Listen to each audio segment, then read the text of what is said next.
Hello everyone, it's Niz, and today I'm going to be doing a review of a game I've been looking forward to for a long time.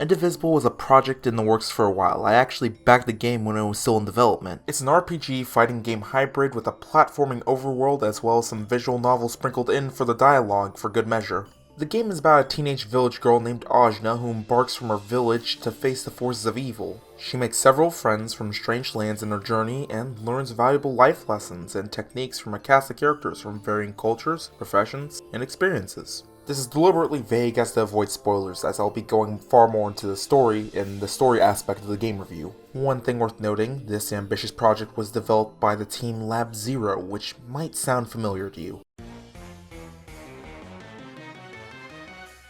Everybody warmed up? Action! Yep, the development team of Skullgirls decided to get experimental with their next project. A system that was told originated from Valkyrie Profile, but is a pretty untapped concept from what I've seen. The system has two phases, the first being the attack phase, where your party is charging their abilities, and when they have them charged, you can press one of the four designated buttons for each party member and use their abilities. Depending on the party member, pressing the buttons along with a directional key will cause them to do a different ability, hence the fighting game aspect. The second phase being the defense phase. When the enemy approaches a party member, you press their designated attack button to block the attack. Timing it more closely to an attack triggers a cling block, reducing the damage further. This should make it abundantly clear that the first category is going to be gameplay. The game takes this idea and comes up with several creative gimmicks for multiple characters, coming with different passives, forms of attacks, and rules. Some are fast and useful for doing air combos. Some have an alright amount of damage but are sluggish, but have a powerful special to make up for it. Others have supportive skills, but in all honesty, despite all their skill sets, gimmicks, and playstyles, they're generally one big category. There's tons of things the cast can do. There are heavy AoE characters, characters that focus on juggling and combos as said earlier, characters that do heavy amounts of single target damage, but a lot of gimmicks are generally just different ways to do damage. There's only one character in the game that supplies damage over time and it's not his main focus, and one character that supplies buffs for teammates. Everyone else just does different forms of damage and has different levels of speed as well as health, as you can see from the stat screen here. This is where some of the warning lights began, because the game is often complex in some ways, but the parts of it that are complex it often will not explain. So often you'll have to stumble around on your own to figure things out. Look at the character's stats. There are stars for their apparent 3 stats, a number for the actual health, which is nice. But then their level is this heart, which I assume resembles their relationship towards Ajna, because the only one that's deep in the negatives is someone that doesn't like her. But I noticed that they got stronger when Ajna leveled up as well, so I started doing some research. And as it turns out, the hearts are an affinity, which is a multiplier, while Ajna's level is the flat boost that party members usually get. It's some pretty complicated stuff they never really go into detail explaining, and instead they give you the stat screen that can be equated to a kindergarten grade card. The stars even threw me off, as Phoebe and Rosmi seem to have the same speed rating, but Phoebe was charging twice as fast in combat. Well, as it turned out, they do have the same speed, but since I was using consecutive heavy attacks with Rosmi, she wasn't charging as fast, something I didn't learn until consulting the instructor, George. Other things that I learned consulting George that I never knew and never would have known include juggling builds extra ED, ED being your special bar. Using specials also increase recharge time for attacks. Your attacks become empowered if you deal enough damage in one turn. This is why the numbers turn gold. In the game's defense, it did teach me clean blocks and how to prevent grapples, also done through clean blocks, and how to break my enemy's blocks normally. But a lot of these tips George gave you feel less like tips and more like stuff I should know outright. A lot of the lessons and stuff that you have to figure out through testing seem like what should be established as the basics. The advanced lessons should be mastering the cast. Speaking of testing, you're going to have to test a lot of characters just to learn what they do overall. As a lot of characters you get early on who have special abilities may unlock new, more powerful ones as the game progresses. But I figured this out actually testing out each one, as the character info sheet isn't updated. You're given no indication that they unlock any new abilities. And some of the later characters get painfully vague with their ability descriptions. At one point, the game not only tells you two characters have the exact same passive, but that's all that they have listed in their information. Yes, this does tell you that you should play the characters through aerial combat, but doesn't actually give you their controls, what their abilities do, or their special attacks. You'd have to figure out a lot of that stuff by yourself, so unfortunately a lot of stuff I learned was by mistake, or I kept asking for advice from George until he cycled through all of his tips. Since the game's combat is inspired by fighters, there's a heavy focus on combos, memorizing moves, but since there are so many party members, they decided to keep the attack list relatively small to keep things simple. It makes it easier to pick up different party members, which was a good decision in my opinion, as having 4 of them helps compensate for the simplicity.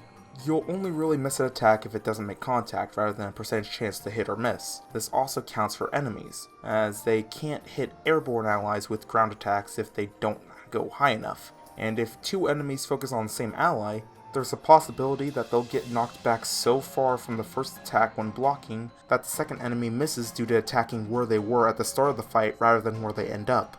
Another odd choice, which I'm not sure was deliberate, was the enemies reset when getting hit by an attack during their attack phase. So this makes trappers like Nuna and Ren ridiculously good. You can just drop a trap directly in front of them, they'll run into it, and forfeit their attack phase. The only one that doesn't suffer from this are enemies that fly and enemies that use ranged attacks. But they're few and far between, and they often have normal enemies accompanying them, and said normal enemies will set off the traps, thus cancelling the attack phase. This also works with some attacks that have such a long delay before they hit that the battle continues as if they're not preparing. So the pirate with the barrage attack can keep up a constant volley to deny the enemy turns. This even works on some bosses. If it was deliberate, this was definitely a strange decision.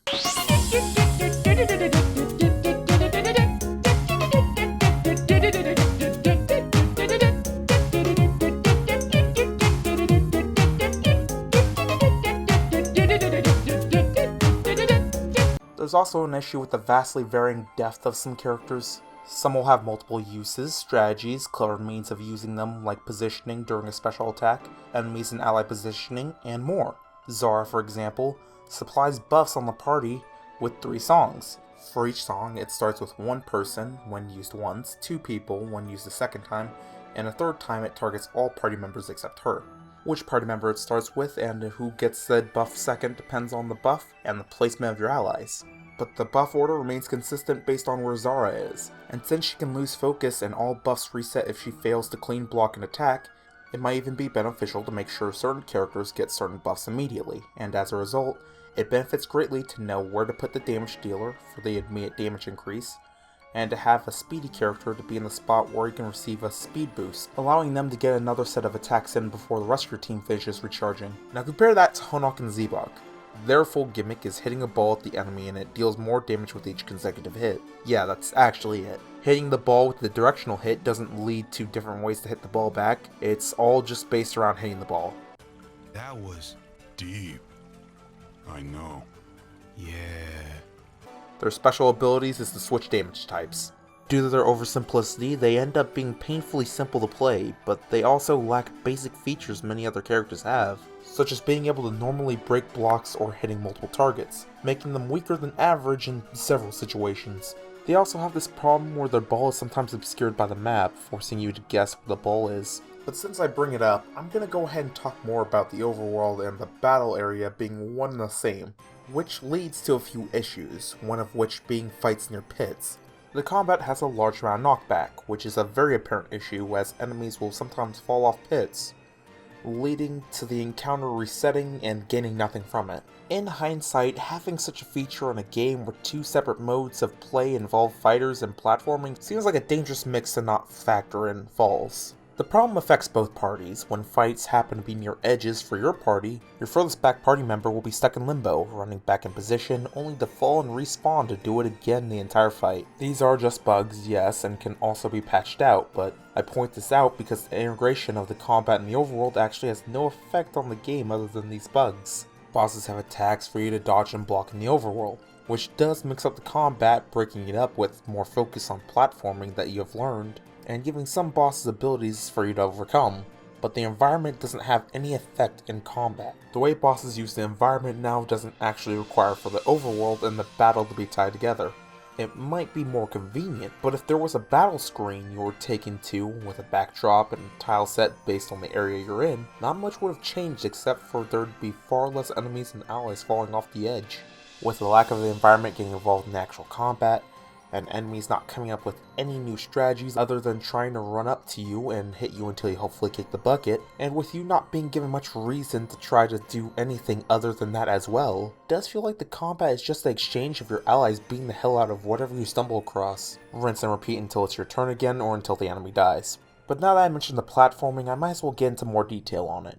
It's honestly a nice touch to the game. It helps break up the fighting by having you navigate through the world, finding new ways to overcome obstacles. It also helps reinforce the narrative that Ajna needs the friends she makes along the way to teach her the new techniques that allow her to progress further. I honestly found the platforming somewhat annoying, however. It began to feel like a drag to have to use all these new techniques you learn that the game itself will sometimes forget about. It feels like the travel in the game is meant to be more Metroidvania focused with all of its new abilities, and the encouragement to backtrack. But the problem for me is when it keeps adding onto the arsenal of abilities, and a lot of it being stuff that wasn't really necessary, especially when they could have just simply stuck with a smaller amount of abilities and refined those as well as the maps designed around them. It has a tendency to sometimes get needlessly complicated. Here's an example of how complicated. Later in the game, you gain access to a mid-air dash. Further on, you get an ability to directionally dash. But then you also gain access to what I'm gonna call a power dash. Pardon me, power dashes, both count as separate dashes, and have a short delay. One goes slightly upward, and the other can move left or right. It also goes further than a normal dash, and can curve upward or downward near the end. All three of these dashes can be done mid-air once. The only way to do them again is to reset the charges, which can only be done by landing on the ground or by smashing one of the mid-air spikes, which will reset them. But it doesn't actually reset all your dashes. It will reset your standard dash by default and one of your power dashes, but only the one that was used to destroy the spikes to begin with. This is essential to know, as if you don't have any power dashes but use the power dash button, it'll automatically use the downward axe attack you learned earlier and drive you straight down into the pit you're actively trying to avoid. This is where the normal dashes become essential as well, as you can't cancel a downward spike with the power dash, but you can cancel it with a normal dash, so you have to make sure to never use it if you need to use the downward spike until you actually do it. Unless of course there's any spikes nearby before that point that you can use to reset the dash on. And remember that the downward attack, despite being used to destroy the same obstacles except downwards, will not reset any of your dashes.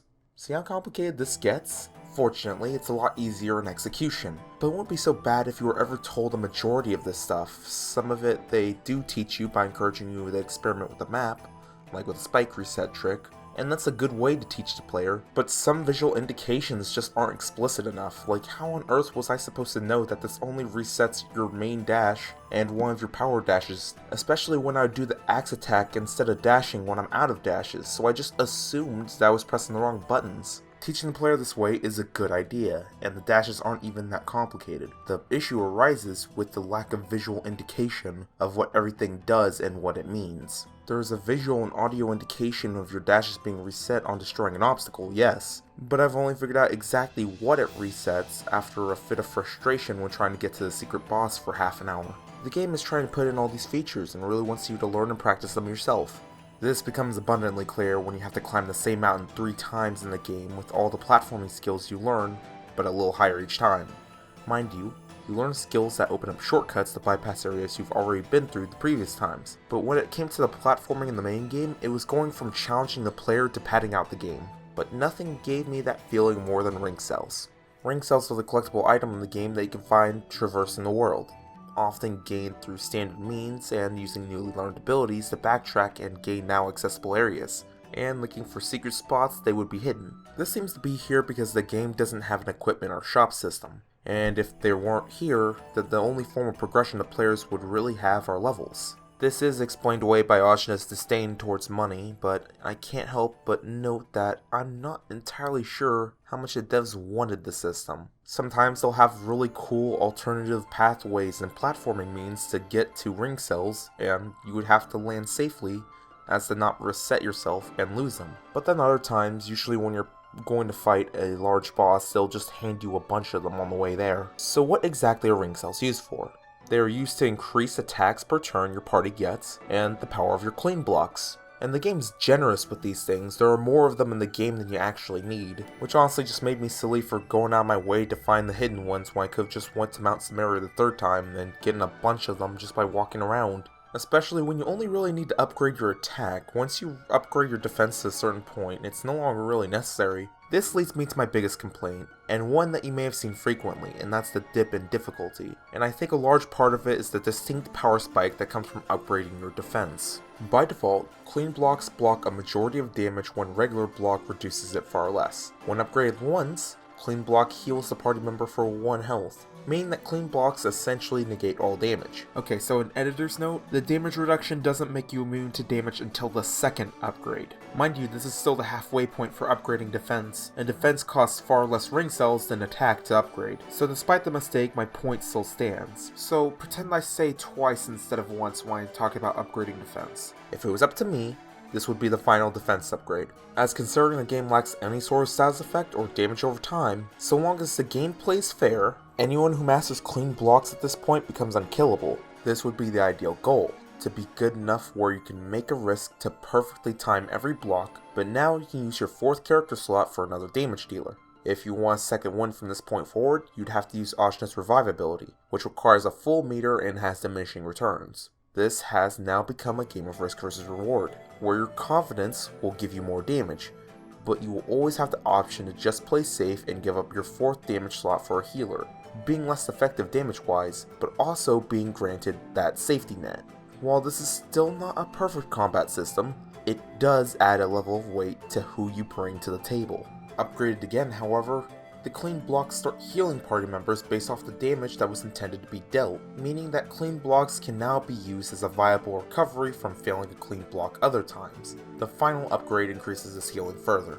The problem with the system is that clean blocks against most enemies is incredibly easy to achieve. If you hold down block during the defense phase, yes, you do lose ED, but if you don't block in time when the enemy attacks, all other attacks can no longer be blocked. While when you're blocking, if the enemy has multiple attacks, you can tap block again during this to achieve clean blocks. And any failed clean blocks from this point are still a standard block, meaning from clean blocks you get all the rewards at the loss of a bit of ED at the start.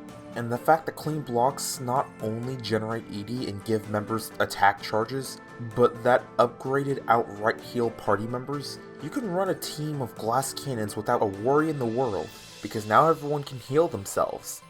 How high their health values are has now become completely irrelevant, and healers are now redundant. With the complete lack of status effects outside of Rosmi's Slow and Zara's Dance, the only thing that really matters is damage, and how fast you can generate attacks. Even without the turn cancelling method I mentioned earlier, enemies become complete pushovers as there's not a lot they can do as you dish out a ton of damage and frequently heal from their attacks. Enemies don't stand a chance because burning ED just to block and farm for clean blocks on multi-attacks is far less punishing than trying to clean block the initial time missing, making clean blocks only a focus on heavily telegraphed singular attacks, as well as grapples, which are practically the same thing. Since there's no difficulty setting, if you want the game to be real challenging, I recommend upgrading defense once, then focusing solely on upgrading attack, and not touching defense ever again. As with unupgraded defense, party members will still eventually drop if a fight's going on long enough, and with any upgrades past 1, you are now losing a lot of risk factor to clean blocking.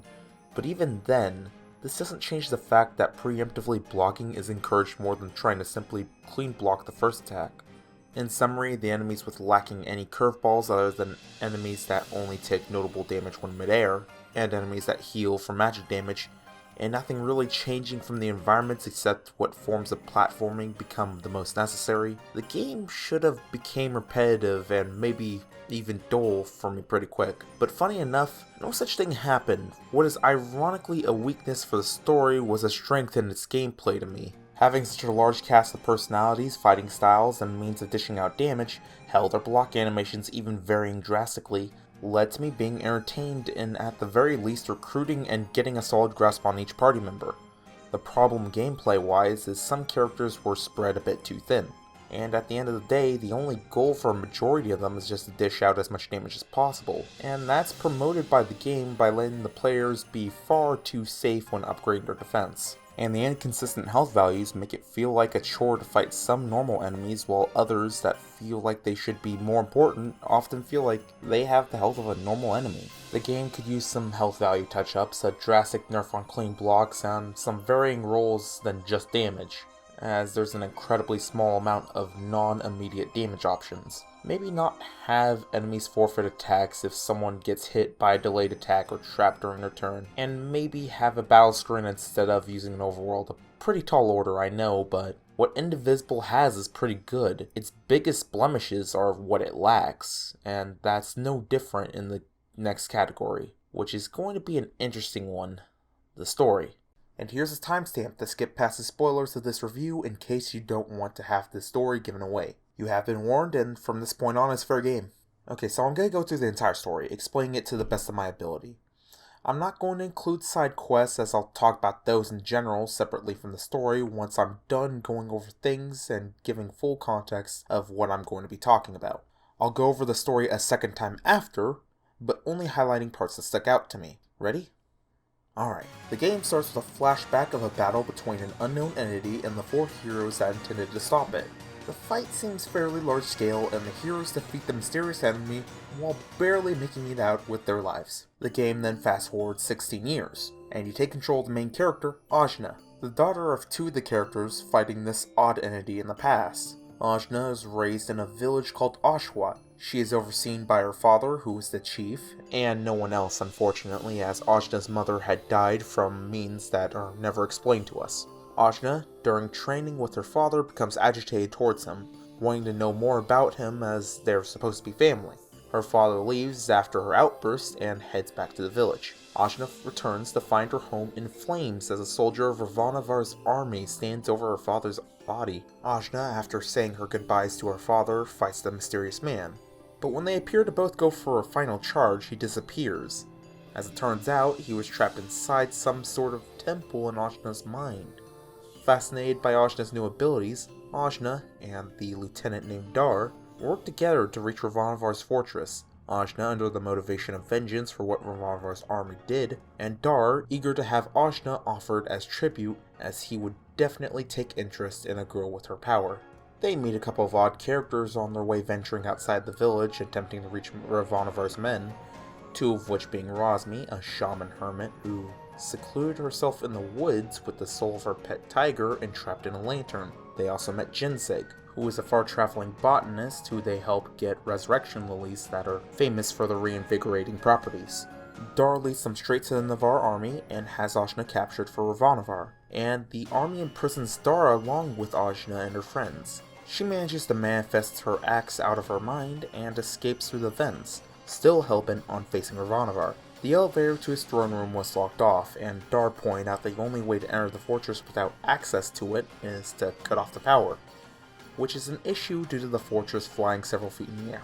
Ajna ignores Dar's objections and makes her way to the generator room, destroys the generator, and while the fortress falls from the sky, takes the elevator to face Ravanavar. Ravanavar fights them, stating that Ajna is exactly what he was looking for, then jumps out of his fortress, with Ajna following suit. Ajna is fortunately saved by a giant bird and her owner, Kushi, which gives her the chance to travel through Mount Sumeru to face Ravanavar. Kushi and Zebe being the prisoner that they saved in Ravanavar's fortress, show some objections of her course of action, due to being protectors and being heavily discouraged from entering Mount Sumeru, saying that there's a great evil residing inside there. However, Zebe feels that he is in debt, and Kushi is an apprentice protector and intends to follow her superiors. Dar also tags along as to confront Ravanavar, as he felt that something was wrong with how he talked down to Dar and ignored him over Ajna. Ajna chases down Ravanavar, who talks down to Dar, speaking about how insignificant he is, and Ajna takes Ravanavar's head, only to reveal that he is far from human now, and he lured Ajna deeper into Mount Sumeru until she reaches Kala's prison, and breaks her free from her uncontrolled Edie, unleashed from the battle between the two. This caused Ajna to be fired from the mountain straight into a desert, and for Ravanavar to be killed from the blast. 3 days later, Ajna is brought back to consciousness by Tarani, a deva who found her in the desert and saved her life. The group is finally released from Ajna's mind, and were trapped in there when she lost consciousness. Many are impressed or shocked by Ajna's transformation at Mount Sumeru, while Zebe is lamenting on the release of Kala and his failure to stop Ajna from breaking the seal, and Dar is trying to process how his father figure cast him aside, revealed how twisted his plan for the world peace is, and was transformed into an actual monster, only to be destroyed immediately after. Ajna leads the team out of the desert, although some of them at this point are keen on leaving. Zebe due to not trusting Ajna after becoming a beast and freeing Kala, and Dar, who wasn't really an ally to begin with, but they fought alongside her to get the port Marifa. Unfortunately, there's no boats available due to the Iron Kingdom locking the port down. In the meantime, they speak to Angwu in the Tower of Wisdom. Angwu explains that Kala is a goddess who resets the world whenever it comes to her disliking, killing anybody in it and striving closer to a perfect world. She explains that Kala was sealed away by the weapon she created and that Ajna's father used, and how they found Ajna on the mountain after the battle, explaining that Ajna is adopted.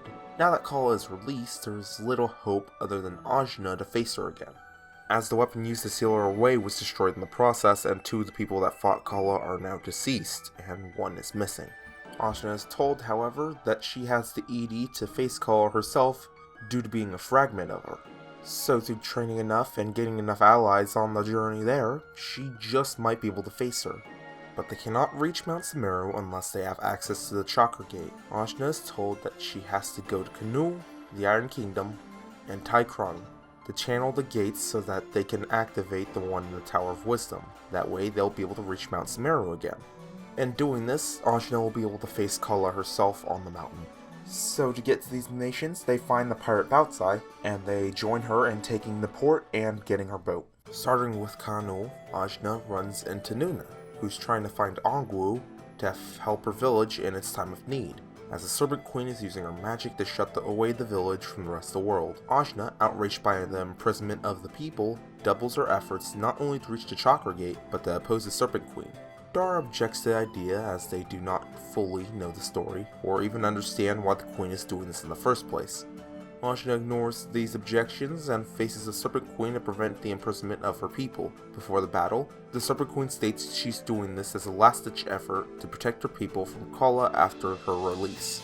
Ajna faces her to grant the people the choice of freedom, and then she proceeds to set off the Chakra Gate. The next part is the Iron Kingdom, the most industrially developed civilization on the map. The kingdom is led by Princess Mary, who took the throne after her father grew ill. She uses propaganda of the Golem hero Yuri Namos, who sacrificed his life to have his soul encased in a body of iron to face Kala. Now that Kala has returned and they have no immediate solutions, Mary has deemed that they need to take even heavier extremes to fulfill their duty to save the world. Ajna notices the environment is in a failing state, and the economy appears to be on decline. It's fairly obvious the Iron Kingdom can't continue the path it's going. A famous thief named Kampan arrives to assist Ajna in her goal of reaching the Chakra Gate. Dar states that the person is acting rather unusual, not seeming to want to make alliances with a known criminal. Kampan insists that she knows the way into the factory, and with her help, it should be no trouble at all.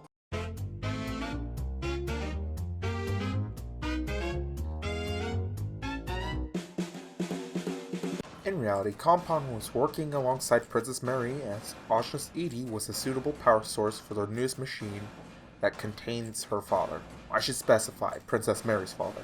It's called the Moloch, and this machine is intended to be the powerhouse of the Iron Kingdom to stand up to Kala. Kampan shows up and reveals her betrayal, and shows regret as Ajna thought they were supposed to be friends. Ajna is outraged, overcharges the Moloch, trying to break out, and does both successfully. She then faces and destroys the Moloch, and causes a sea of slime to rush out of the Moloch and into the streets of the Iron Kingdom. Its slime problem now becoming far worse. Despite this, they are now in the factory, and she was able to activate the next Chakra Gate.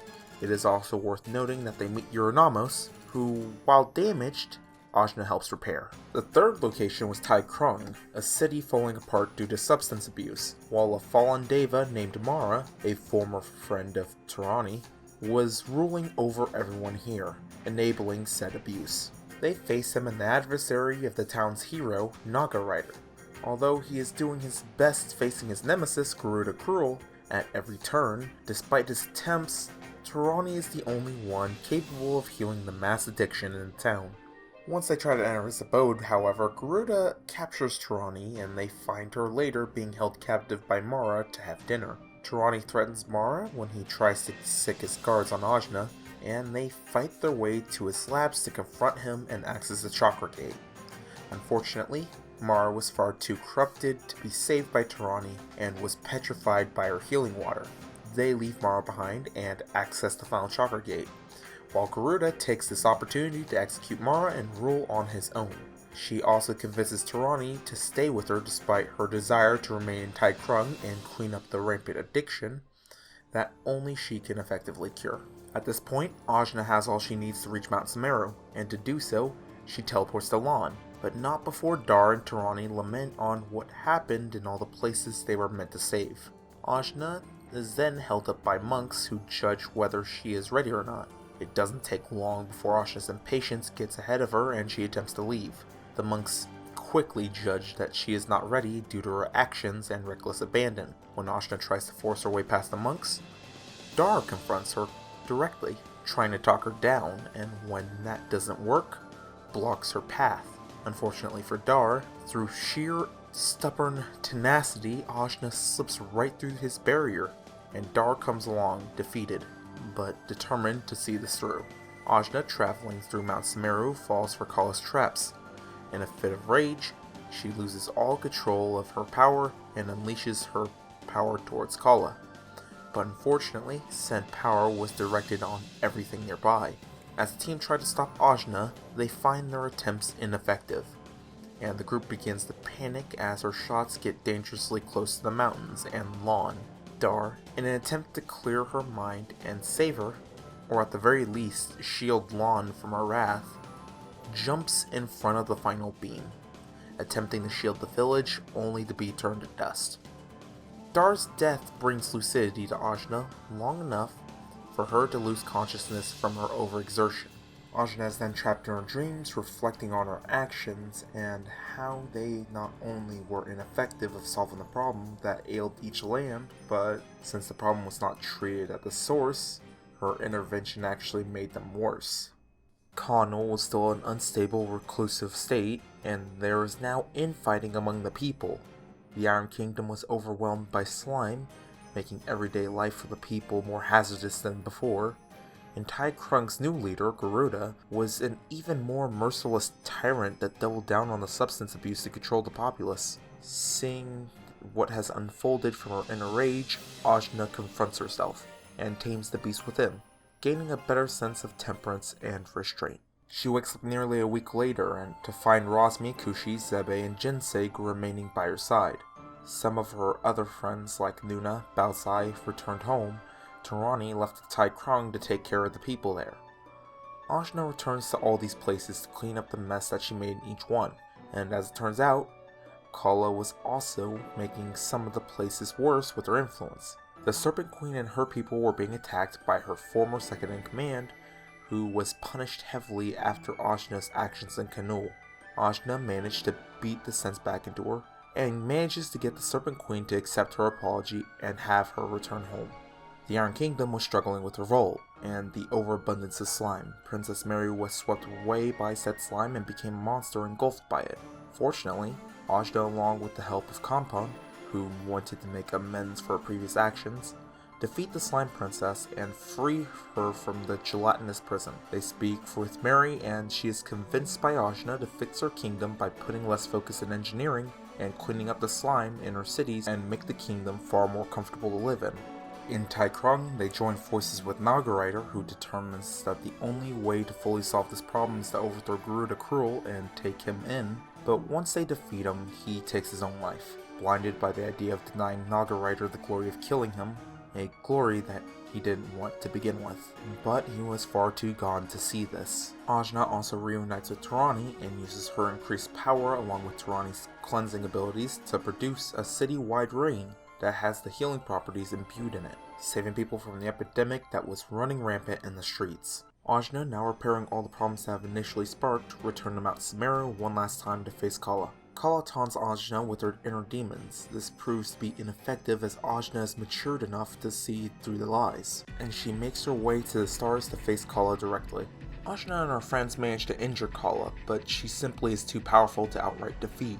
She tries to engulf everything including Ajna, but fails when Ajna enters her inner realm and protects her friends in said realm. With this, Ajna realizes what she must do, and releases everybody from her mind to seek refuge while she confronts Kala on her own. Ajna shows courage and resilience in the face of Kala. While she throws blow after blow, Ajna withstands it all until Kala exhausts herself from her own attempts. Seeing her opportunity, Ajna talks her down from her warped perception of perfection and explains how a world so perfect, even if possible to create through the countless attempts Kala had made, would not be worth all the worlds lost. Instead of continuing this vicious cycle, Ajna offers a new opportunity for Kala, to rejoin with her and reincarnate, and to live among the mortals. Kala accepts this fresh start, and the world is spared from her fickle wrath. Through Ajna's trials and cooperation with Kala, the world was saved. We see the aftermath of every character after the personal quests and journeys, and a very familiar girl standing on a beach.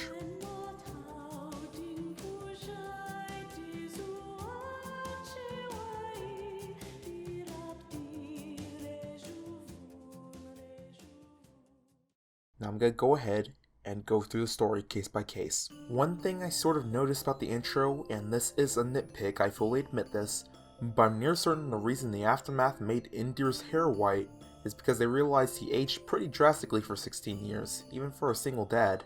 But since he's the focus now, why on earth does he look like he dropped directly out of a sci-fi setting? Where'd he get that gear? Angwu made the cannon, so it's safe to assume she made it, but did she only make gear for him? Did Indir have any purpose in this fight without the gear? I guess he was easier to train with the weapon? Since the 16 years later card shows up after Ravanavar seems to be paying his respects to Kala's tomb, we can't conclude that Ravanavar was seeking to free Kala since the beginning. Although that's iffy as Ravanavar seems to look more or less the same as he does now, but I'm not sure if Ravanavar ages. I'm not even sure if he counts as human, but you'd think someone like Ravanavar would actively try to make sure Kala isn't sealed to begin with. Which is why it's weird for me that he flew under the radar for the last generation of heroes. Surely they would have dealt with Ravanavar. But it seems everybody just split up immediately after, and he's just here in the aftermath, in Kala's unguarded tomb.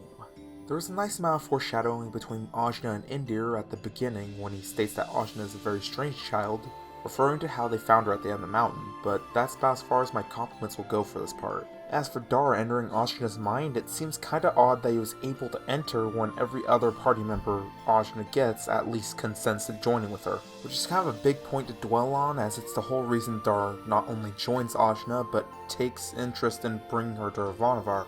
Her mind powers alone would be incredibly useful, especially when later on it's established that people inside of Ajna's head do not need to eat or drink. Utilizing her would be invaluable for transporting troops.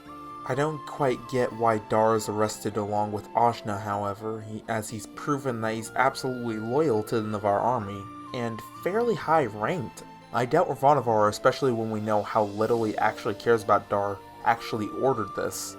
We could chalk it up to them associating him with Ajna after popping out of her mind, I guess, but even then it still doesn't really make sense because they still acknowledge him as a figure of authority. It was a strange decision altogether. Now we get to the fortress. Okay, so Ajna tries to reach Ravanavar inside the fortress by shutting down the security of the elevator, right? But to do that would consequentially remove all power. We can assume this as something as vital as remaining airborne no longer becomes an option. But despite this, the elevator to Ravanavar's throne room is still functional. Now this isn't that big of a problem, as Ajna could still very easily climb her way through the elevator shaft once the elevator's not working. But this brought up other thoughts. Why doesn't Ravanavar have any emergency landing systems, or alternate power source for emergencies? I know he'll land just fine as he jumps out of the fortress like it's nothing, and we know he cares little about his men under his command, but as he said, it took him years of studying the old technologies to put it together, but he seems way too quick to part with it. No countermeasures to lessen the blow or cut his losses. What if a jailbreak were to happen and the power core were to be destroyed? After all, he holds the most powerful warriors of the villages he destroys captive. These men alone could deal plenty of damage and cause plenty of trouble. It just seems strange. Everything's falling apart too quickly. It's all too convenient, but fortunately for him, the very thing that's costing him his mobile fortress is the very thing that he was looking for. Especially when the story depicts that the Navarre army would have been completely hopeless, as what little is mentioned of them after Act 1 is just remnants of what remained. So we can assume we're either not being shown the entire Navarre army, and maybe they went into hiding afterwards, or Ravanavar puts all of his eggs into this one basket with no countermeasures in case of a rowdy teenager gathering up a few prisoners and starting to cause some integral damage. And mind you, this is before Ajna unlocked any of her supernatural potential except for her inner realm, so this fortress was indeed downed by a prison break. So as I've said before, if the answers to all the problems didn't walk up to his doorstep to help him jumpstart his end goal, he would have been forced to cut over a decade's worth of losses. This makes what little we have with Ravanavar have him appear less crafty than I think the game wanted him to be depicted as being. Speaking of wild conveniences, I don't think it's a stretch to point out that if the giant bird didn't intercept Ajna from her fall, this story would have been far shorter. It was ridiculously convenient that Kushi was not only there, but reacted in time to save Ajna. She didn't have any sort of plan for when the fortress was falling out of the sky, despite being told explicitly what would happen. But everything just happens to work out for her. And I think this would have been a good point for Ravanavar to have some device, maybe some flying tops in the fortress glider to the bottom. This would have been far more reasonable, as it is in Ravanavar's greatest interest for Ajna to survive the crash and reach the trap, especially with this being his greatest and possibly only lead left. Hell, you can have Kushi intercept her at that point and destroy the drones, as she heard the fortress crash and comes to investigate. But that's enough about the fortress. Mount Samaro is the focus now. I did mention it before, but Zebe and Kushi are protectors of Lan, the great pillar that connects all things in this world. They were warned that an evil is sealed away in this mountain, and it seemed like a bad idea to chase Ravanavar in there. And even if this was a rumor, Ravanavar was very obviously leading Ajna to a trap. You'd think Zebe would at least want to try to return the favor of being freed by giving Ajna a proper warning. It especially felt unfair how upset Zebe is about the releasing of Kala despite doing nothing to stop Ajna from walking into the trap. He makes an offhand comment about how he's failed in not stopping her, but it's pretty clear he's more mad at her than himself. But I'm getting ahead of myself. Ravanavar wants to incite Ajna into releasing her power to break the seal that holds Kala. His reasoning for wanting to do this is that he will be reborn in a paradise that Kala has created, which is a bit of a stretch for me. How does he know his soul reincarnates into a recreated world and that they aren't just wiped for a clean slate as well? Is he counting on Kala protecting his soul in particular for saving her? Does he even know if Kala can do that, let alone if she would? His motivation, although a bit shaky, I can understand. But that's the least of my problems with Ravanavar. My greatest issue is we don't actually know much at all about the Navarre army. How did Ravanavar create this army? Was it being put together before Kala was sealed? What was Ravanavar telling the people raised in his army? Where does Ravanavar get his men? He apparently has children raised on the propaganda that those who oppose them oppose the gods and must be exterminated and granted the peace in the afterlife through the clean slate. We pretty much get all of this through Dar's account of what he told, yet Dar doesn't mention anything about worshipping Kala necessarily, and speaks of gods in the plural, but the only one that ever comes into play in the story is Kala. We see none of this through the perspective of a location controlled by the Navarre army. We see no temples, no training camps. It sort of feels like Ravanavar was just handed all this power, and I refuse to accept that the backbone of the Navarre army shattered on the loss of the fortress and Ravanavar. The destruction of that fortress would cut off the primary means of transportation, yes, and losing Ravanavar would also be a heavy blow. But what about all the ground troops? All those indoctrinated to die for Ravanavar's cause? At that point, he would just be a martyr.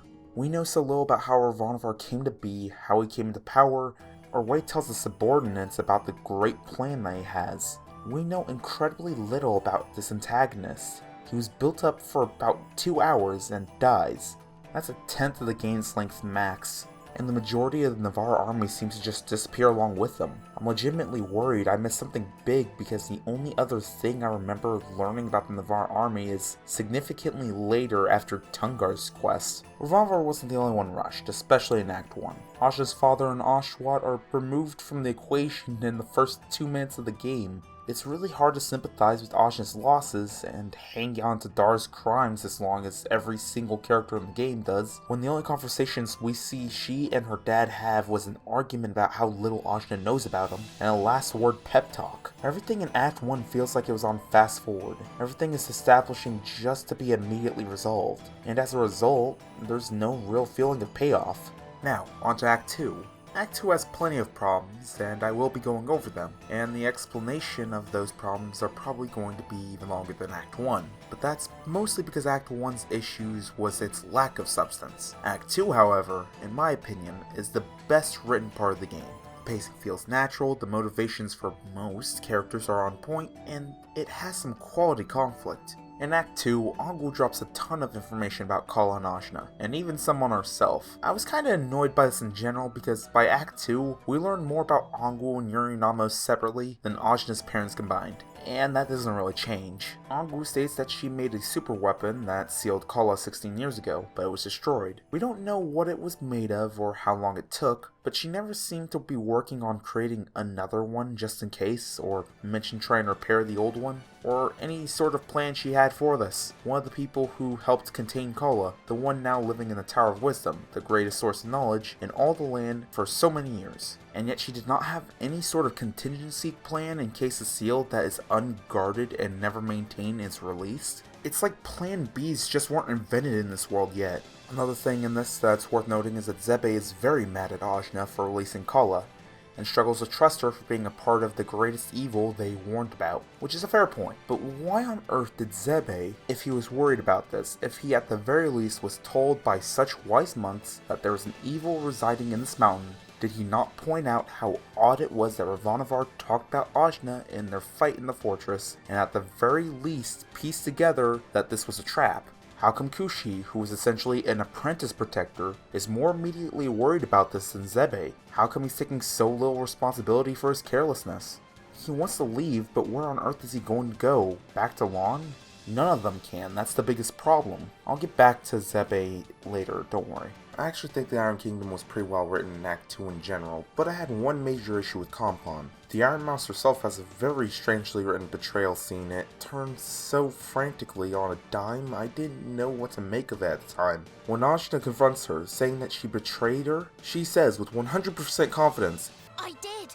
When she says she thought they were friends, Compon goes as far as laughing in her face. Yet when she asks again, she's suddenly sorry. Just like that, like a switch. From taunting Ajna in the cage she threw her in, to regretful. It was outright distracting how quickly and how much ease she changed as a person. Mind you, she didn't instantly join Ajna's side after that, but it felt far more natural if she had no regrets until Act 3 when she became desperate, and Ajna helped her anyway despite her betrayal. You wouldn't even have to change anything drastic, just cut this awkward character whiplash and change the dialogue slightly for when she returns to the Iron Kingdom. This is something I've been thinking about a lot. One of Tori's powers is essentially a supercharged form of empathy. She, in the story, often uses it to detect people's intentions and if they're being genuine or not. So why on earth did she not check Compon? If Compon was good at hiding her intentions, that'd be one thing, but she absolutely isn't. People without Tori's power, namely Dar, were already picking up on how strange she was acting. So why on earth did Tarani not immediately notice? She would have had to actively ignore what was going on to not even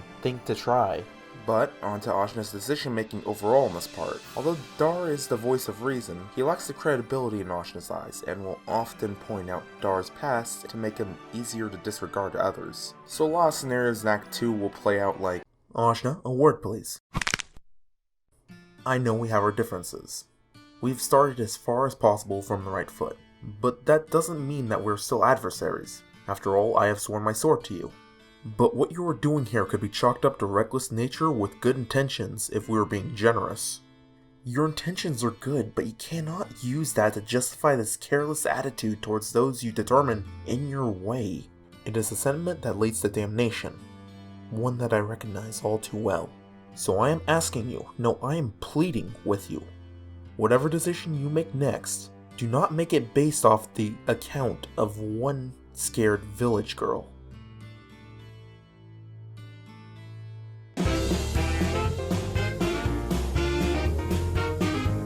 What gives this act more depth, though, is the fact that Tirani and Dar argue that they could be doing significantly better and help more people in each land. But Ajna explains to them how they don't have time for that because, simply put, they don't even know if they have enough time to reach Mount Sumeru to begin with. Although this does make her a bit hypocritical for lecturing Dar that they're going to stop to help people no matter what. Ajna's perspective here, although she is the one that is wrong, her thought process is completely reasonable. Facing Kala becomes absolute top priority because every other problem is of lower scale by default, but the game also makes it clear that Ajna is not doing this through logical prioritization, as she guilt trips Tirani into staying with her after she learns that she has a chance to help the people in Tai Krung, even though in reality she would have done just fine without her. It becomes clear that this is also her impatience coming into play rather than a strong sense of priorities. This act does a very effective job of showing that although Ajna is the most powerful among them and they all benefit from her being the leader, due to the second-hand enhancement of their powers through her Edie, as well as being effective transportation, Ajna herself is not a good leader.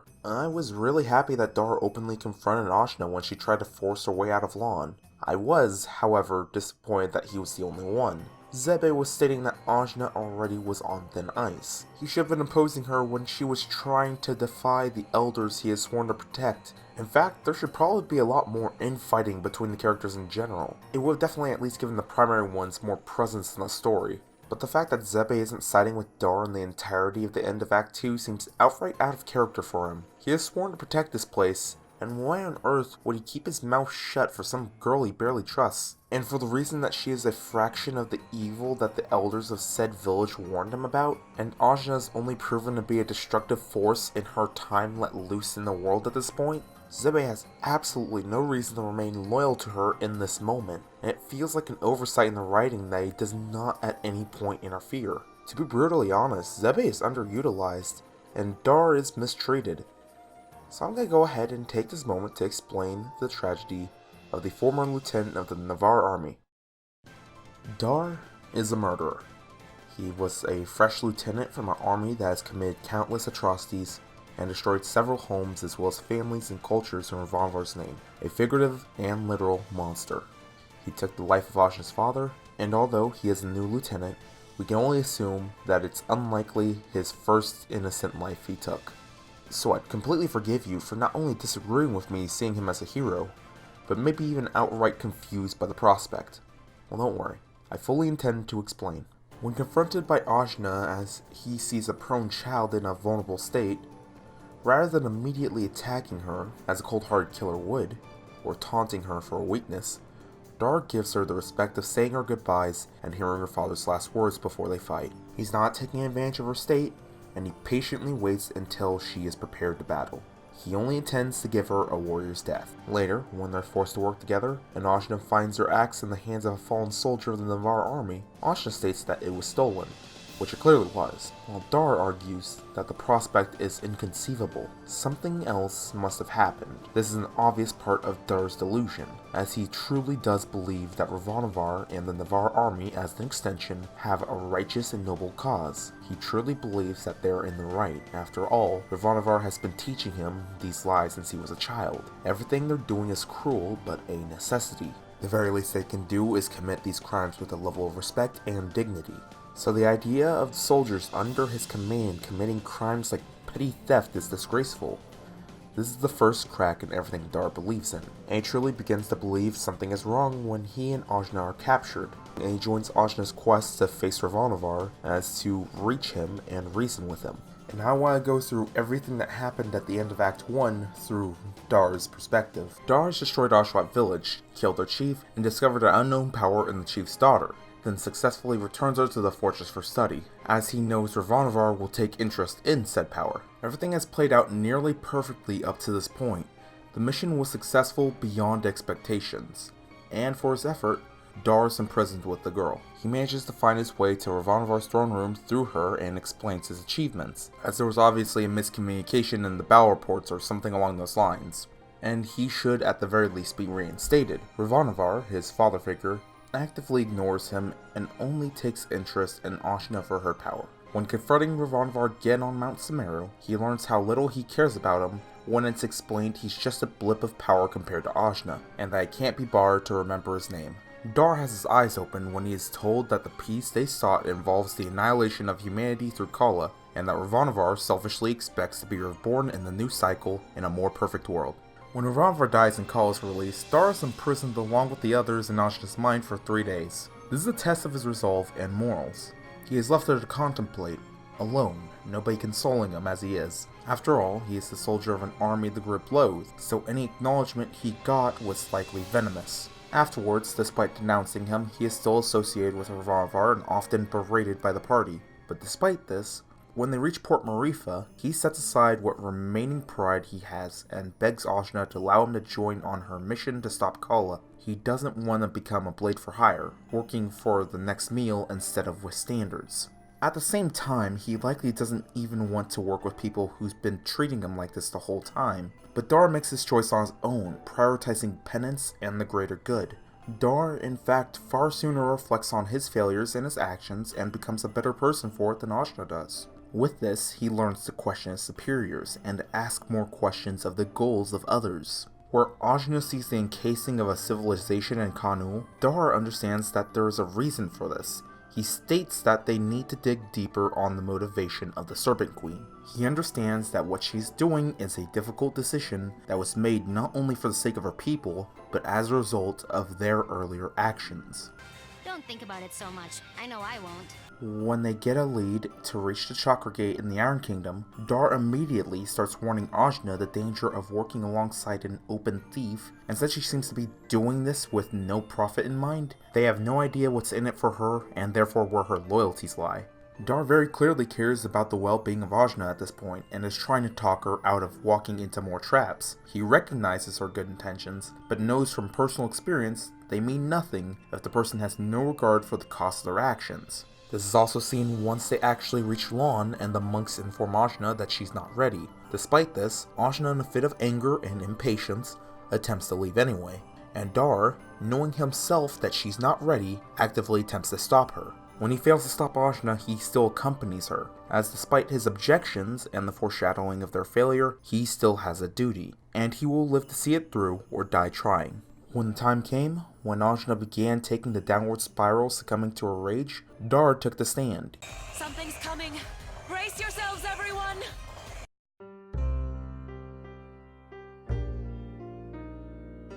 Yeah, that's my dad's murderer. I don't know what his name is. Ajna, I hate him. You are a fool. Does this man speak for you? Nah, he's just some worthless murderer. We don't listen to him. I don't like him. Nobody does. I suppose I must have scooped you off the streets because you had a fair amount of eating. But compared to this girl, you are nothing.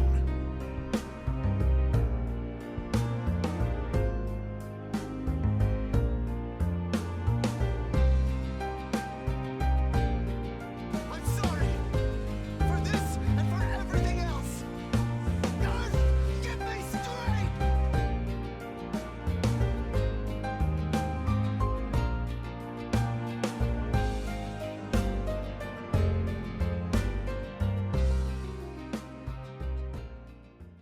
Despite the constant judgment, the persecution, the vilification of those he had sworn to work beside, Dar would do what he believed needed to be done, and he would do it with dignity.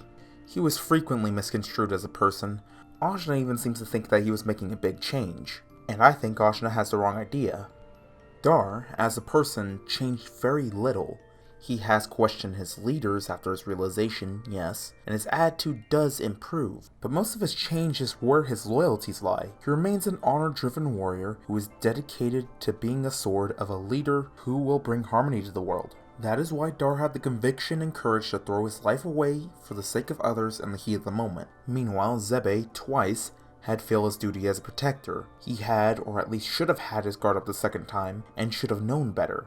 But at no moment did he try to stop Ajna from falling in the same trap. And when she put Lawn in danger in her rampage, it wasn't Zebe who had to pay the price. It was an outsider. One from an army that he ironically enough had faced against in the past to protect said home. Lan was destroyed, and Dar, although failing to stop the blast, brought Ajna back down to reality with his sacrifice, and prevented far more potential collateral damage in the process. The fact that Zebe not only allowed for this to happen, but is completely unfazed by it seems like a very poor representation of his character. And it does not seem to be deliberate, as nobody calls him out on it. The greatest tragedy of all of this is not even Dar's death, but how little his death seemed to mean to everyone else. It's hardly acknowledged afterwards. He's not given a funeral, he's only mentioned a few times after, and he's the only incarnation in the entire game that does not get an end credits image. Zebe has to share his with Kushi, but that's because their side quest is tied together, a series of side quests that unlocked after Dar died. So he didn't get the fortunes of getting his own quest either. Dar's legacy is doomed to be forgotten, his sacrifice briefly remembered by the few who were there to see it. And if he were able to see his fate, if he would be able to see the way Ajna grew for the better and reflected on her actions, how she fixed everything, and the world was saved, even if he was used as a stepping stone to be never remembered again, to be completely overshadowed in the tales of Ajna's courage, I guarantee you he would have done it all the same. Because Dar was never in it for the glory, the fame, or the fortune. Dar was devoted to making the world a new and brighter place, and he was willing to make any sacrifice to do so. And his own life wasn't exempt from that, because Dar was twice the hero Zebe should have been. Thank you.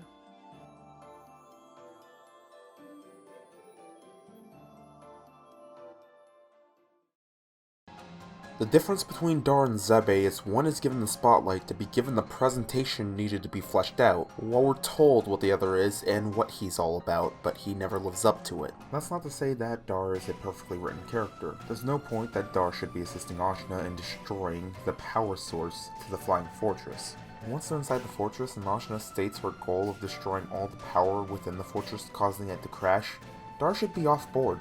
I should point out at this point, I don't think it's actually a problem in the story that Dar actively fights Navarre soldiers, as it's established that they're disobeying his orders and that he's doing this to make sure that he can reach Ravanavar and get everything cleared up. What I think is a problem, however, is that he not only condones, but assists Ajna in her shenanigans. Dar's intentions is to reach Ravanavar to be reinstated. Why on earth would he allow Ajna to go into the power room, cut off all the power, just to disable the elevator's protection to reach said room? You don't nuke your boss's office to try to get rehired. He knows the consequences to doing this would lead to countless Navarre troops being killed, him being most likely one of them, and the old technology from this flying fortress being lost. The subordinates are reacting to Dar with orders they were given.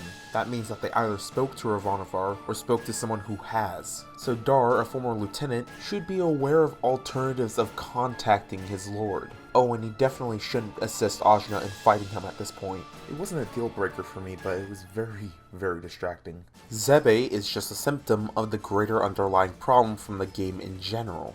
That problem is that there wasn't enough time to flesh out all the characters properly. We don't know anything about Ren's homeland except it's an island of assassins. We don't know anything about his previous love. We don't even know it's a thing until it's mentioned in a side quest. What do we know about the Vahana Riders? The hell does anybody even know about Jan? When we have the big reveal of her long-lost father, we don't even know his name. We should be learning more about these characters before the side quests even begin. Whoa! Tungar! I forgot you were here! I'm a man of few words. What can I say? And when we learn about their personal stories, where they come from, and help in their personal endeavors, we as an extension should learn more about the characters and sometimes even the world they live in. But very few of them are expanded on. So going over that, I did dip in some of my frustrations in Act 3, and I think it's about time I begin actually talking about that one. The part where Ajna wakes up and realizes some of her allies are gone would have been a fantastic way to write tests for the characters' loyalties. What characters that remained, unfortunately, seemed to completely forgive Ajna, stating that they don't blame her, and that it was simply that she was under Kala's control. This is utterly ridiculous. Ajna wasn't under Kala's control at any point. When Ajna released her rage, it wasn't that she was under Kala's control, it was that she lost control. That she showed absolutely no restraint and just went into a blind fury. Ajna was letting her emotions control her even before she reached Kala. That's why so much of the world is left in ruins by her actions. Why she became so hostile towards the monks and Lan. Ashna has learned her lesson internally, but they have no way of knowing that, and they shouldn't let her off the hook so easily. If she hadn't been in the inner realm self-reflecting while unconscious, she wouldn't have learned a thing, and would simply double down on her rage and blame Kala for Dar's death. And seeing how the cast behaves by just sitting in the back seat and not saying anything, and considering one of the only characters that actually challenged Ashna has died, she would have likely been left thinking that this mentality is correct. One last thing before we get to me talking about her righting her wrongs. Several party members leave while Ajna is unconscious. Tarani leaves to help fix Tai Krung, Nuna leaves because she needs to check on her home, Kadira leaves because she's still solely motivated in finding her brother, and Boutside just sorta left to hit the bars again. These all, for the most part, make sense. Except one thing. They shouldn't have been able to leave her mind. Few rules are actually established about Ajna's inner realm.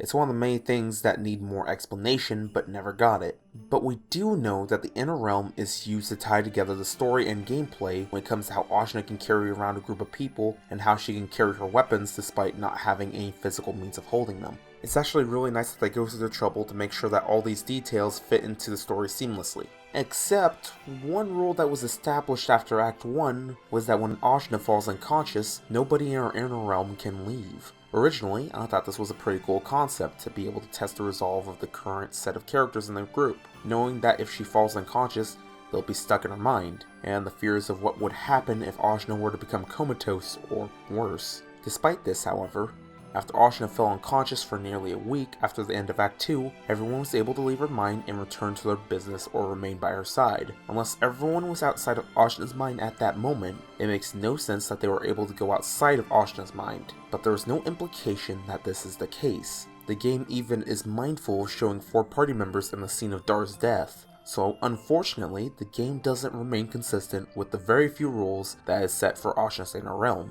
I do appreciate that Ajna confronts the fact that she didn't improve the nations despite her intervention, but frankly, 2 of the 3 feel a bit too easy to fix. Because she's not only supposed to fix her mistakes, but the issues that put those areas in turmoil to begin with. But it's often written like they fix themselves after Ajna rights her wrongs. In Tai Krung, it at least seems reasonable. You defeat Garuda Cruel and Ajna combines her powers to amplify Tarani's to help heal the entire city. Sure, there probably needs to be someone else put in charge, or maybe a better law enforcement system put in place, but I feel like Ajna cleaned everything up here well and reasonably. They did so by doing things we know both Ajna and Tarani are capable of doing. However, in Kanul, they just face Tsitsi after she goes mad with Kala's power when the Serpent Queen turned her back on her. Which makes sense so far, but seems too simple for Ajna to convince the Serpent Queen to go back to rebuilding Kanul instead of holding up as a hermit waiting for Kala's aftermath. Mind you, the plan wouldn't work. Kala is a goddess intending to remove everything to start anew,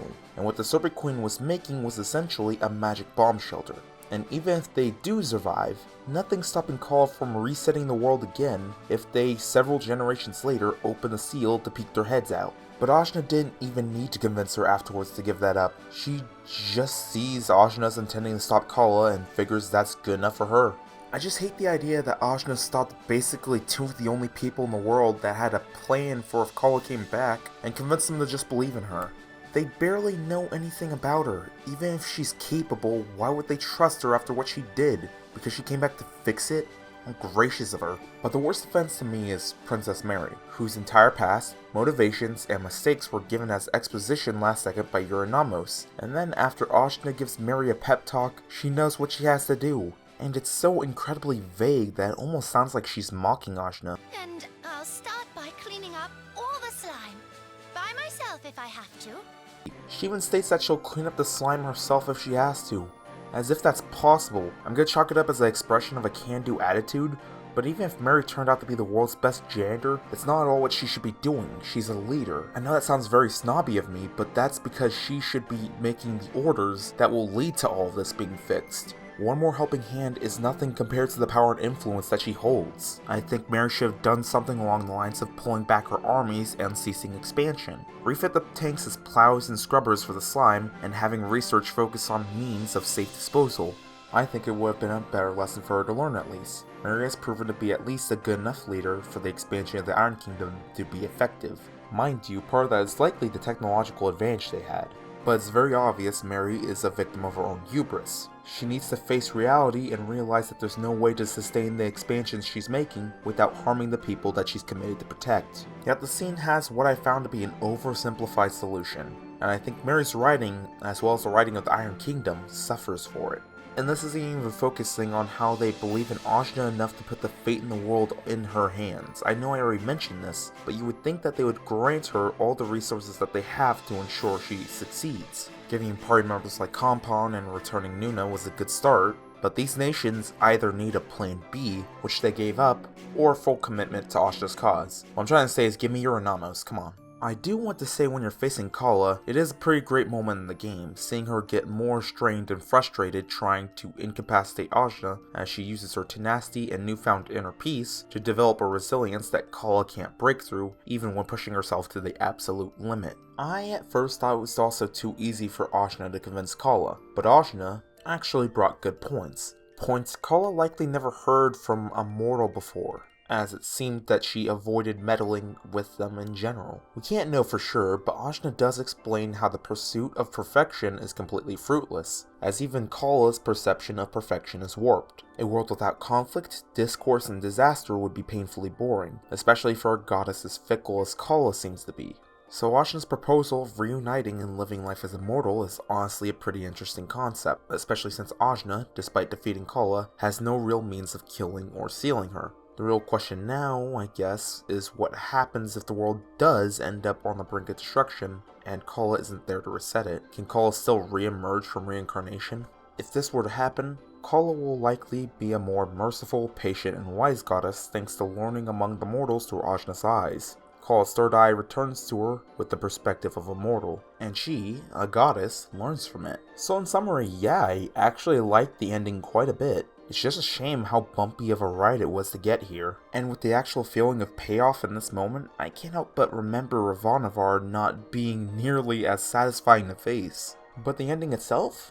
It was actually satisfying to me. Well, Ajna's ending was satisfying to me, and them using Show Don't Tell for the credits to explain where the rest of Ajna's friends are now added to it, and it gave a lot of side characters far more resolution than I expected. I'm still pretty upset that Dar doesn't get an end credits scene though. So I'm going to break down what bothered me with the overall story. It was far too rushed. The general premise is here, but it was all concluded far too quickly. I completed the game in a bit over 30 hours, but what I called Act 1 lasted about 2 or 3 hours. Ajna's home Ashwa is introduced, and 5 minutes later, it's burning. Ajna's father is introduced to us, and in 2 minutes he's gone, and then he dies. Ravanavar, the antagonist responsible for everything Ajna has lost, is met about 2 hours into the game, which is fine, but then he's killed off half an hour later. The shopping list of side quests your party members give you after Act 2 take up more time than Act 1 altogether, and they were far from in-depth. In fact, some of them felt like placeholders to be improved on in later updates, as they often use recolors of previous enemies, and usually add nothing different to the character except giving them a ton of levels that you won't need and their end credits card. I was leveling up all the unlocked incarnations equally throughout the game, and they were all still pretty powerful. The side quests also all unlock on completing Act 2 of the game. It doesn't seem to matter how much the character likes you, so I would have gotten a character that you recruit by Act 3 who barely knows you at that point and doesn't particularly like you, gives you their personal stories about their life, and asks you for favors. And less out of desperation, but more as a friend. It's bizarre. The side quests felt like they were trying to expand on some of the characters more, and some, like Leilani's quests, do a great job. Then you get weak quests, or lack thereof for one, but you can forgive them because those characters are pretty well established through the main story. But then you have the remaining quests, which would be the majority, that came off as trying to pad out the game and give the characters more backstory that the game isn't long enough to have it occur naturally. The game is in desperate need of adjustment to its pacing. Ravanavar deserved to be a good third of the game in his own right, and you're recruiting characters by the very end. Not to mention all their side quests become available at the exact same time like its last call. The game's story, in the form that was released, unfortunately can't be fixed without drastically changing said story, because it feels like they have what's necessary here but don't expand on enough. We know absolutely nothing about Ajna's mom, or the Navarre army, or the Navarre army's religion, or any religion for that matter, any gods other than Kala, and if they exist, even though they're implied to, Leilani's island, Ren's island, What on earth Ongu has been studying all this time? There's so much left up in the air, and none of the mystery seems to be intended to draw you in,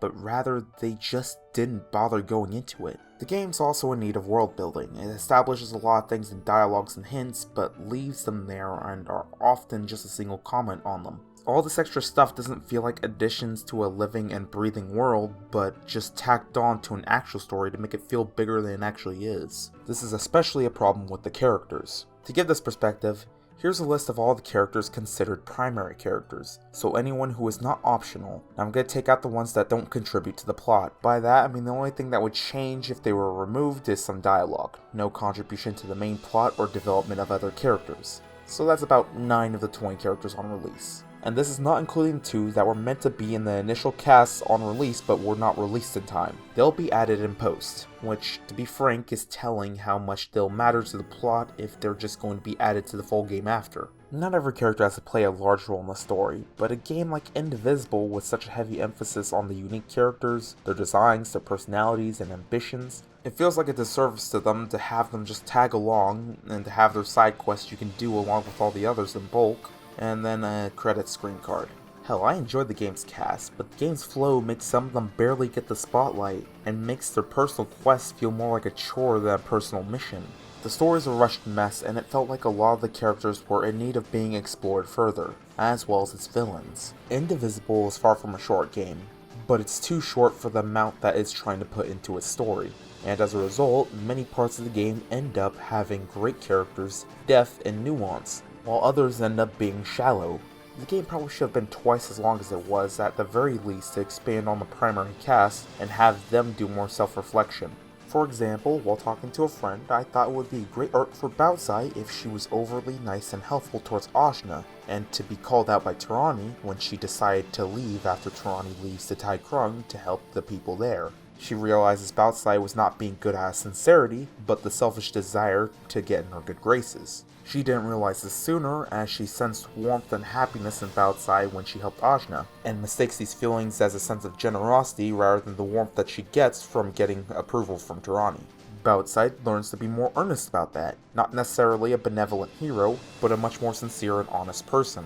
And Tirani learns to search deeper for the source of emotions, gaining a better understanding of ulterior motives. Stuff like that, and Dar and Zebe bonding over an unexpectedly similar honor code, are great potential outcomes of giving the characters more time to interact between each other rather than just solely commenting on what Ajna does. Unfortunately, we only get a few instances of this in the game. Considering the game's current lack of a New Game Plus as well as post-game content, and its secret boss being incredibly weak, I'll get to that in a bit, it would have done well with being a long, in-depth experience within the world and exploring the cast, also giving them more depth. So, I mentioned Skullgirls earlier, and I've done my best to actively avoid making comparisons, but this is definitely going to be a part where the comparisons are going to get prevalent. I love the Skullgirls soundtrack. It's likely because it has some jazz pieces, and I adore jazz, but the music is also very catchy, distinct, and full of life. I've never been good with reviewing game soundtracks, as it's usually I like it or wasn't my thing. Outside of whether I like it or not, the only things I can really comment on when it comes to a soundtrack is how big it is compared to the length of the game, or how appropriately the music is being used. But Indivisible's soundtrack felt serviceable, kind of bland at times. The music didn't leave as much of an impression on me as other game soundtracks, including Skullgirls. There were only a couple of songs in the soundtrack that stood out to me, but the rest were pretty forgettable. I wish I could say more, but I've never been great with talking about music. The art for Indivisible is absolutely its greatest strength. Every character has a distinct style, pose, different idle behaviors, KO poses, and even blocking animations. There was never a character I mistook for another. Each character obviously comes from varying parts of the world and have different inspirations for their design, making up a very diverse cast with different skills, cultures, weapons, and combat styles. Pretty much every character design in the game is distinct and recognizable, my personal favorite being Princess Mary, as her design is shiny, seemingly trying to be elegant but incomplete, with the dress looking as if it's a work in progress, as if she put it on before it was complete, and the entire outfit suffers for it by looking out of place. It's a perfect reflection of how she's ruling her kingdom. Lab Zero's character design has always been superb, so this wasn't a surprise for me, but something I adore about the game nonetheless. But there is a bit of a problem with having everyone be this distinct, and that problem arises with the background characters. As an obscene amount of these normal citizens look like they're about to join you in your hike to Mount Sumeru. If you didn't know which of these characters was a party member, could you really tell them apart from the rest of these guys? Which wouldn't be a problem, but they obviously cut corners in other parts of the art. A lot of these NPCs are heavily detailed. This might have been part of the $750 and above backer reward of designing an NPC, but the $500 reward were only to 21 people. So I can't imagine more than 20 of these NPCs were made by backers, and that's being generous and including the people who went above 750. This also makes it a problem when these characters are used as duplicates in certain areas, because generic NPCs are a bit easier to ignore, but when you see a duplicate of someone that looks so incredibly specific, it's a lot easier to recognize.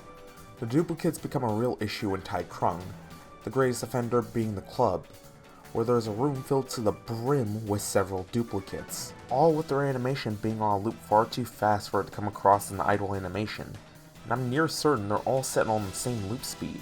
I felt pulled out of the game for a moment looking at all these identical people moving in sync. If this was something like an Iron Kingdom Soldier March, this wouldn't be a problem, but this is supposed to be a casual party, yet everybody's moving in this perfect sync like they're being drilled. The unique NPC design isn't a problem for me, maybe a little distracting, but it's no real issue. But it becomes an issue when you see how much of the rest of the game's art seems to suffer when there are duplicates of such recognizable background characters. And as for the mentioned cut corners, the decision to have the background and the platforms be in 3D was questionable, as I don't think the stuff that's done in 3D looks quite as good as the ones done in 2D, and often they seem incomplete. I've had multiple occasions where a row of spikes should make a surface look untouchable, but there would be one row of spikes, making it look like if Ajna just moved a little to one side or the other, it wouldn't be a problem. There was also this issue in Tai Krung where the background object was so far up front and highlighted, it looked like it was part of the foreground. Fortunately, it doesn't happen frequently, which is why I could name that one specific time, but it did throw me off when experiencing it. What's here and polished looks great, and it's kind of a shame that there are so many cut corners. I think you get the point. On to the final part, the miscellaneous content. Alright, so here's where I'm going to start talking about things I don't have a category for, and honestly, I think I only have one I want to talk about, and that's the secret boss. This is partially a rant because I like a well-made optional boss in RPGs, and this is one of the weakest ones I've ever experienced. Not in the form of actual difficulty, but in the form of what it takes to get there and the payoff for facing the boss. To get to the boss requires you to find a secret opening. Well, not that secret, it's marked on your map. You cannot use Ajna's final unlocked ability in this area, it will automatically reset you if you try. So no mid-air flights. Seems fair, that's not really something you can factor in for this part. The path to the final boss tests everything you've learned thus far and quite possibly stuff you haven't learned because you didn't need to. Remember the dash chart I brought up earlier? This is where I had to learn it. It took me an hour and a half of trial and error to reach this boss. And mind you, if you did it all right, it would only be about a 10-minute trip. But this is not only assuming you know exactly what to do in every part on your first go, but that you do it correctly and pull it all off. The boss itself is a poorly drawn cat that has 9 lives. It's overall a trivial fight where the cat gets stronger with each life lost, but in general is a pushover so long as you don't miss time blocking if it does the laser blast. But if it pulls it off and you don't block it in time, your party is pretty much instantly defeated. Remember that this is one of the parts where you have to preemptively block because the game will actually pause while the cat is charging the laser, so if you don't block right before it begins charging, you lose. And honestly, it just feels like artificial difficulty at that point. Thankfully, this does not set you back to the platforming part of the game. It puts you back to the point before the fight. However, there is no saving state here, so if you wanted to do this fight again some other time, you'd have to go through the platforming all over again. If you win the fight, Ajna does a fist pump and is sent back to the 3rd section of Mount Sumeru. You're given no achievement, no experience, and are teleported down to Mount Sumeru except further down from where the secret boss would be located. So you made reverse progress. Yay. I don't know why they even bothered putting this boss in. The joke wore off quickly, it doesn't have its own theme, it plays the main Indivisible theme, and you actually lose progress if you were intending to reach the top of Mount Sumeru at this point. It's beyond me how this made the full release. I'm sorry to compare this game to Skullgirls again, but Skullgirls released joke characters before, and they were far better done than this. Looking at this and seeing how unpolished the game is in several regards, but knowing that there was any sort of amount of time and effort put into this that could have been put in the actual game makes me far more frustrated than it should, because it adds nothing, and it doesn't stand up on its own in quality to be appreciated as a boss like other optional bosses. Now seems like a good time for a summary. Indivisible is an ambitious game with a well-designed cast of characters with really fun gimmicks, along with a combat system that does not, and likely will not, see a lot of love in the gaming scene, but felt like it fell short. One of those regards being the oversimplification of the combat, the lack of several RPG mechanics that most RPGs have, and very little to compensate for it. And what does compensate for it destroys the balance that the game could have had. The art, although beautiful, has moments where it really emphasizes how incomplete the game is. Some characters are well written and get plenty of time to shine, but there was a disappointingly lacking amount of interaction in between characters considering the heavy focus on team effort, and making each character stand out in their own unique design, fighting style, story, and motivation. The story has obvious pacing issues. The main character's motivation and first conflict are settled in the first 10% of the game. It could have done with being longer and expanding more on the cast as well as the world, as it doesn't have high replayability nor post-game content. So at least for now, the game doesn't make it worth your while to play it now and wait for updates. I'm not going to replay the whole game because 2 more characters were released. My final verdict would be that the game is worth getting for its concept alone, but not full price, especially not in its current state. I would highly recommend waiting for all the content intended for the game to release to at least get the full experience. And if you really want to get the game immediately, I'd recommend waiting for a sale. As much as I do enjoy the game despite the bumpy ride, I do not think it's a $40 experience, I'd say $20. This concludes my review on Lab Zero's Indivisible. I hope you all enjoyed it, and have a nice day. Be safe.